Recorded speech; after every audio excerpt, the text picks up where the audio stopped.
Okay, egg wash. I don't like to do anything fancy with my egg wash. Some people put salt, milk in there, whatever, you do you, but all you really need is just an egg. So I'm going to crack my egg. You can whisk it. I think you can also immersion blend it. But I find the easiest way and the less messy is just to shake it. So put a top on it. You can put it in any sort of jar. Shake her up.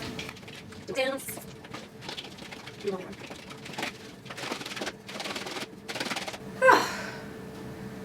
Okay, wipe the sweat from your brow. Okay, so we have our egg wash. It's just egg, and as you can see, it's liquidy. So if your egg is thick, then you just need to shake it more or beat it more. You want it to be really loose and thin like that.